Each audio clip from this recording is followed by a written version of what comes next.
एक शहर में आदित्य और नेहा नाम का एक खुशहाल जोड़ा रहता था। दोनों एक दूसरे से बहुत प्यार करते थे और हर छोटे बड़े फैसलों में एक दूसरे का साथ देते थे। एक दिन दोनों ने बाहर डिनर पर जाने का फैसला किया।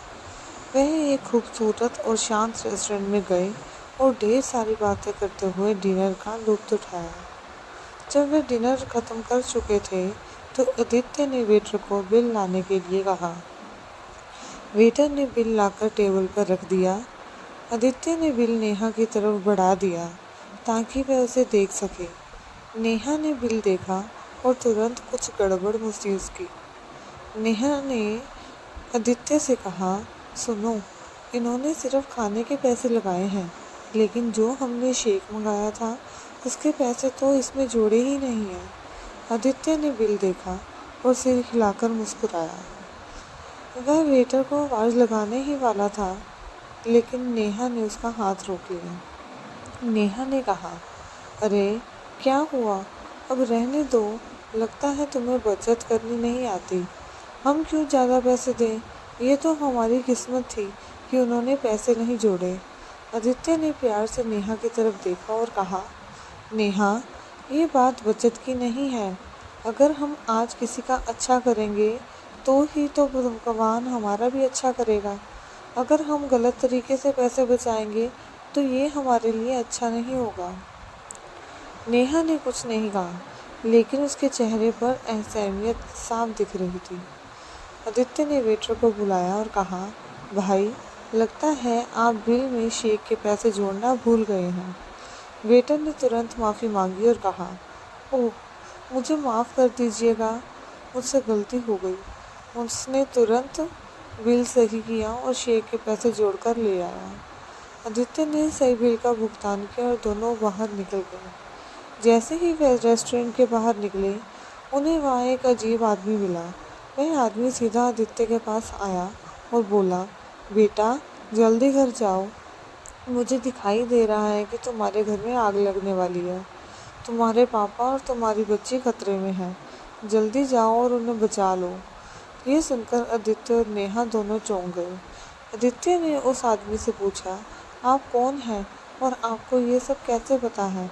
लेकिन वह आदमी कुछ नहीं बोला और हवा में जैसे गायब हो गया। आदित्य को कुछ समझ नहीं आया, लेकिन उस आदमी की आंखों में दिख रही गंभीरता से वह डर गया। उसने तुरंत अपने घर फ़ोन लगाया। हेलो पापा, आप ठीक हैं? घर में सब ठीक हैं? आदित्य ने घबराहट में पूछा। पापा ने कहा, हाँ बेटा, सब ठीक है। आदित्य ने कहा, पापा प्लीज़ किचन में जाकर देखिए, क्या गैस लीक हो रही है।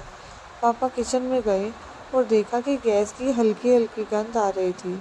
उन्होंने तुरंत आदित्य को बताया, हाँ बेटा, थोड़ी थोड़ी गैस की गंध आ रही है। आदित्य ने कहा, पापा बिल्कुल देर मत कीजिए, जल्दी से गैस का सिलेंडर नीचे से बंद कर दीजिए और घर का मेन स्विच एमसीबी भी बंद कर दीजिए।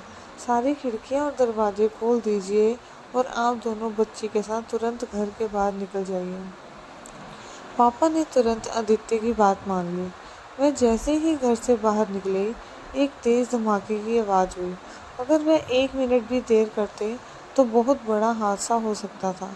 पापा ने आदित्य को फ़ोन करके बताया कि वह सब सुरक्षित है। ये सुनकर आदित्य और नेहा की जान में जान आई।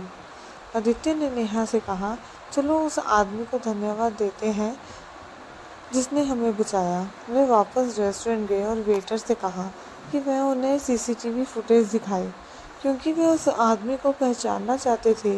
वेटर ने सीसीटीवी फुटेज चलाई। फुटेज में सब कुछ साफ दिख रहा था। आदित्य और नेहा रेस्टोरेंट से बाहर निकल रहे थे, लेकिन वहाँ कोई आदमी नहीं था। जहाँ वे आदमी खड़ा था, वहाँ सिर्फ खाली जगह थी। ये देखकर नेहा को बात याद आई जिसमें कहा था कि जब हम किसी का अच्छा करते हैं तो भगवान भी हमारे साथ अच्छा करते हैं। नेहा ने तुरंत आदित्य का हाथ पकड़ा और उसकी आंखों में देखते हुए कहा, आप सही कह रहे थे। मैंने सोचा था कि हम पैसे बचा रहे हैं, लेकिन हम अपने लिए मुसीबत को दावत दे रहे थे। अगर आपने ईमानदारी ना दिखाई होती तो शायद आज हमें अपने माता पिता और बच्चे को खो देते। आज मुझे एहसास हुआ है कि ईमानदारी का फल हमेशा मिलता है। आदित्य ने नेहा को गले लगाया और कहा, देखो भगवान ने आज हमें एक बड़े हादसे से बचा लिया। ईमानदारी सिर्फ पैसे से नहीं बल्कि दिल से होती है। ये हमें हर मुश्किल से बाहर निकाल सकती है। जब आप दूसरों के साथ अच्छा करते हैं तो ये अच्छाई घूम फिर कर आपके पास ज़रूर आती है।